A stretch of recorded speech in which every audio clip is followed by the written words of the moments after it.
Greetings, my dear friends. This is Dreamweaver Mystics as always. Before I begin, I want to say something very important. Everything you are about to hear is only my thoughts and guesses. I do not claim that knowledge is a curse.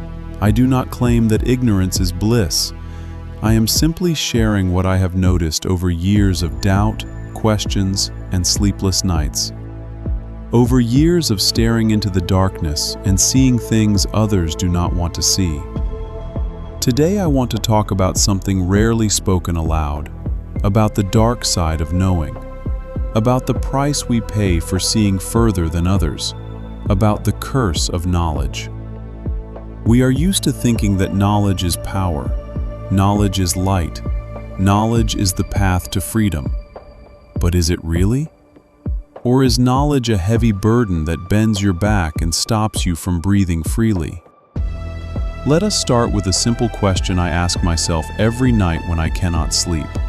Have you ever envied people who do not ask questions?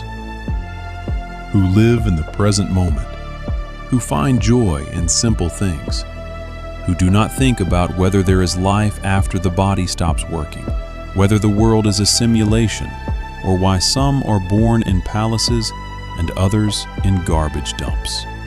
They simply live. They are happy. Their happiness lies in not knowing. They do not see the shadows we see. They do not hear the whispers we hear. For them, the world is just the world. For us, it is a riddle that gives no peace. But you read books, watch videos, ask questions, and every answer gives birth to 10 new questions. You learn that Earth might be a prison for souls, and you become anxious.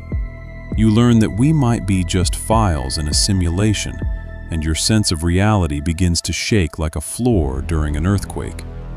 You learn that after the body stops working, there might be nothing, or there might be something you fear. Knowledge does not comfort. Knowledge disturbs.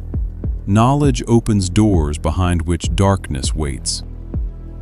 And you do not know what is in that darkness. You only know that now it is with you, forever. In the Bible, there is the story of Adam and Eve. They lived in paradise. They knew no shame, no pain, no fear of the end. They were happy. Then the serpent offered them fruit from the tree of the knowledge of good and evil. And they ate, and their eyes were opened. They saw their nakedness. They learned what shame is. They learned what fear is. And God drove them out of paradise. "Cursed are you," God said to the serpent. Adam and Eve lost paradise because they wanted to know, because they could not resist the question. This story is not just an ancient legend. It is a metaphor that knowledge has a price, and that price is the loss of innocence, the loss of peace, the loss of the ability to simply be happy without thinking about what tomorrow might bring. In Hinduism and Buddhism, there is a similar idea. The world is an illusion, Maya. We suffer because we mistake the illusion for reality. Enlightenment is the exit from illusion. But this exit is difficult. It requires asceticism, meditation, the renunciation of desires. Not everyone is ready. Not everyone wants it. Many choose to remain in the illusion because in the illusion there is happiness. It is warm there. It is cozy there. There are no eternal questions. But those who exit the illusion see the truth, and the truth, as we know, is not always beautiful. Sometimes it is ugly. Sometimes it is frightening. Sometimes it leaves you completely alone because you can no longer speak with those who are still asleep. Before his physical end, Socrates, the great philosopher who spent his life asking questions, was asked by his students, "Teacher, are you not afraid?" Socrates replied, "I do not know what awaits me, but I know that all my life I have learned not to fear what I do not know. He did not say, I am happy. He said, I am not afraid. For him, knowledge was not a source of happiness, but a source of courage. He traded happiness for freedom from fear. Is that not a curse? To search forever, to doubt forever, and never find peace? Goethe, the great poet, said, "A person lives as long as they are searching for something." A seeker cannot be completely happy, because they are always on the path, always tense, always unsatisfied. Their happiness is in the moment of discovery, but that moment lasts only a second. Then come more questions, more searching, more darkness. Friedrich Nietzsche went even further. He said, "Knowledge kills action. Action requires illusion." In other words, to do something, you need to believe in something, even if that something is an illusion. But if you know that everything around is an illusion, what then? Then action loses meaning. Why struggle if everything is predetermined? Why love if love is just chemistry, just a reaction of molecules with no higher meaning? Why create if everything you build will one day disappear, crumble to dust, dissolve into emptiness? Knowledge paralyzes. Knowledge steals will. Knowledge turns heroes into spectators who sit on a bench and watch others run toward their illusions. I remember as a child looking at the stars and dreaming. I did not know about black holes, did not know about radiation, did not know that the universe is expanding and will one day become cold and empty. For me, the stars were magical lights. Then I learned, and the stars stopped being magical. They became thermonuclear reactors. They became giant balls of gas that know nothing about us. I lost that magic. I traded it for knowledge. And now I cannot go back. And here I return to myself, to my own experience, to my channel, to you, my dear listeners who also seek.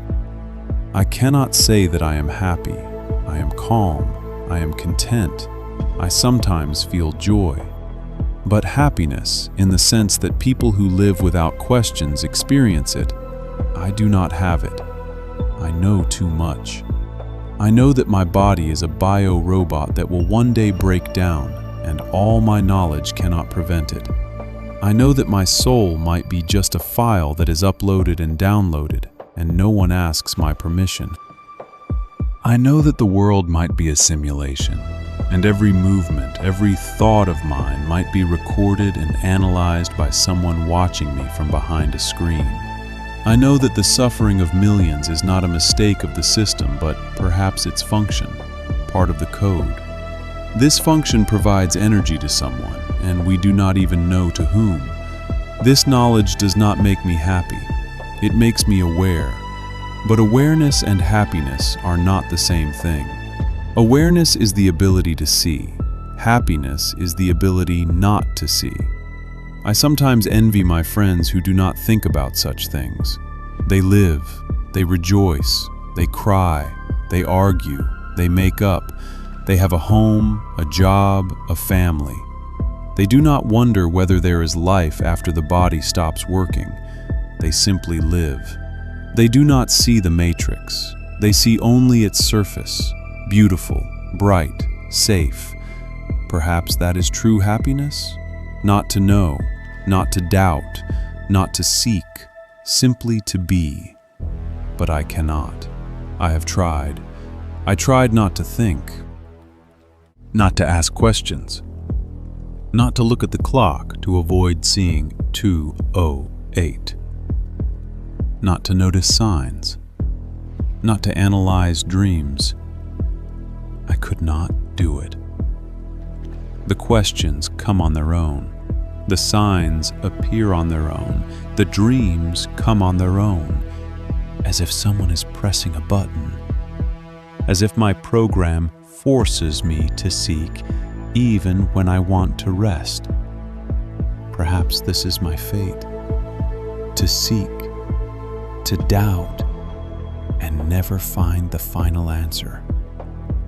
Or perhaps my happiness lies not in peace, but in movement, not in answers, but in questions, not in the illusion, but in its unveiling. I do not know. And this not knowing is the heaviest part. In the book Conversations with God by Neale Donald Walsch, there is a phrase that stayed with me. Doubt everything, even what I tell you, because only through doubt will you come to a truth that is your own. In other words, do not be afraid to doubt. Do not fear knowledge, even if it makes you unhappy, because the unhappiness of the seeker is also an experience. It is also valuable. It is part of the path. Without it, you will not reach the end. But what is that end? Does it even exist? Perhaps the path itself is the end. Perhaps the very essence of life is in this eternal movement, in this eternal search, in this eternal curse of knowledge. In Taoism, there is a parable about a farmer who lost his horse. His neighbors said, "What bad luck." The farmer replied, "Maybe."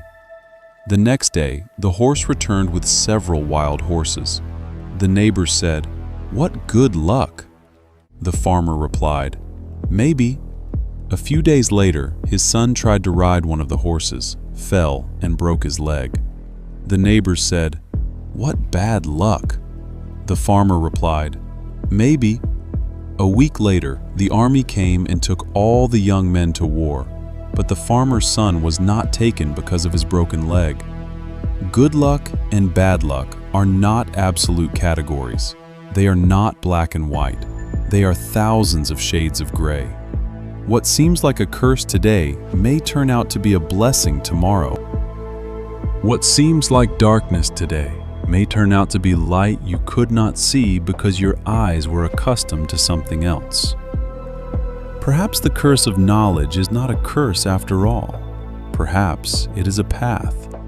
A difficult, dark, lonely path. A path you chose yourself before you were born. A path that leads through thorns to the stars, but a path. And those who walk it do not seek happiness, they seek truth. And perhaps in this search, they find something greater than happiness. They find meaning. And meaning, as we know, is more valuable than happiness. Happiness comes and goes. Meaning remains. Even when darkness surrounds you, even when you are completely alone. I do not know if there is a God. I do not know if someone created this reality.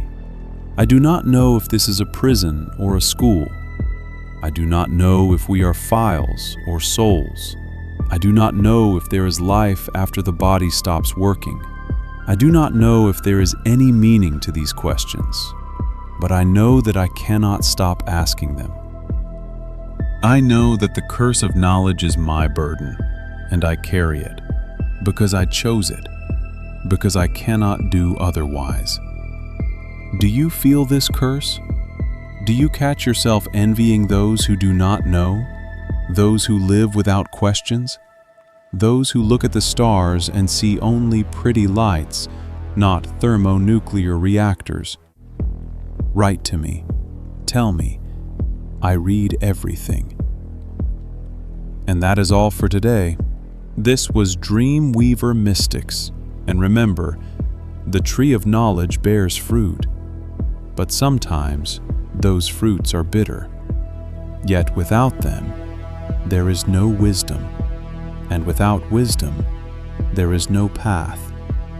And without a path, you simply stand still and look at the stars and do not know that they already died millions of years ago, and that the light you see is just a ghost, just a memory, just an illusion.